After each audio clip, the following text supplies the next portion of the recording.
Rulership and Princeship among the Arabs.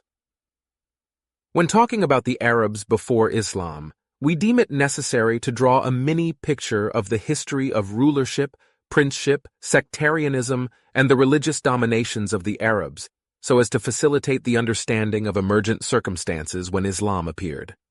When the sun of Islam rose, rulers of Arabia were of two kinds: crowned kings, who were in fact not independent, and heads of tribes and clans, who enjoyed the same authorities and privileges possessed by crowned kings, and were mostly independent, though some of whom could have shown some kind of submission to a crowned king. The crowned kings were only those of Yemen, Heerah, and Ghassan. All other rulers of Arabia were non-crowned, rulership in Yemen.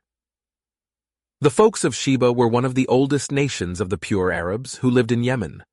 Excavations at Ur brought to light their existence 25 centuries BC.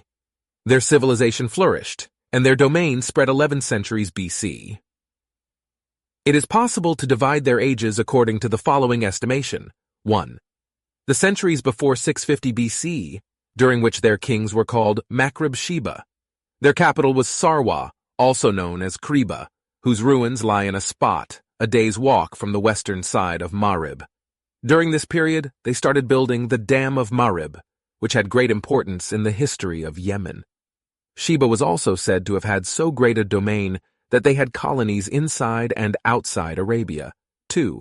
From 650 BC until 115 BC, during this era, they gave up the name Makhrib and assumed the designation of Kings of Sheba. They also made Marib their capital instead of Sarwa. The ruins of Marib lie at a distance of 60 miles east of Sana'a. 3.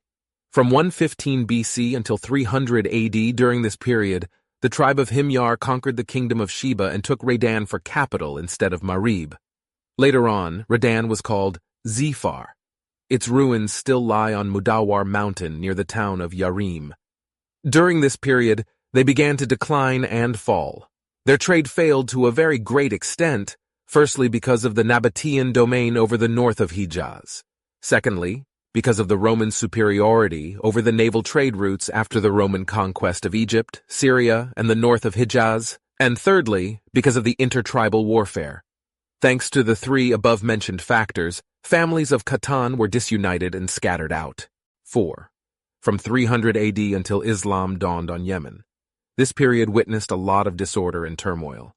The great many and civil wars rendered the people of Yemen liable to foreign subjection, and hence loss of independence. During this era, the Romans conquered Aden and even helped the Abyssinians, Ethiopians, to occupy Yemen for the first time in 340 AD, making use of the constant intra-tribal conflict of Hamdan and Himyar. The Abyssinian, Ethiopian occupation of Yemen lasted until 378 AD, whereafter Yemen regained its independence. Later on, cracks began to show in Marib Dam, which led to the Great Flood, 450 or 451 AD, mentioned in the Noble Cour. This was a great event, which caused the fall of the entire Yemeni civilization and the dispersal of the nations living therein. In 523, Du Nawas, a Jew, dispatched a great campaign against the Christians of Najran in order to force them to convert into Judaism. Having refused to do so, they were thrown alive into a big ditch where a great fire had been set. The Cour referred to this event, "Cursed were the people of the ditch." Al-Quran 85:4.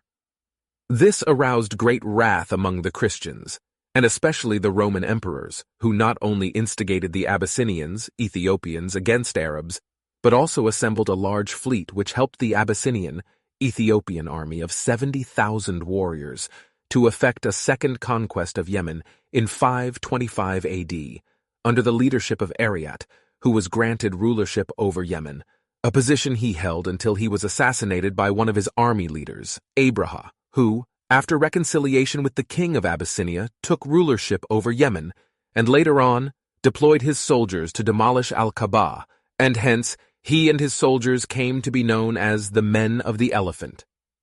After the elephant incident, the people of Yemen, under the leadership of Madikarib bin Saif du Yazin al-Himyari, and through Persian assistance, revolted against the Abyssinian, Ethiopian invaders, restored independence, and appointed Madikarib as their king.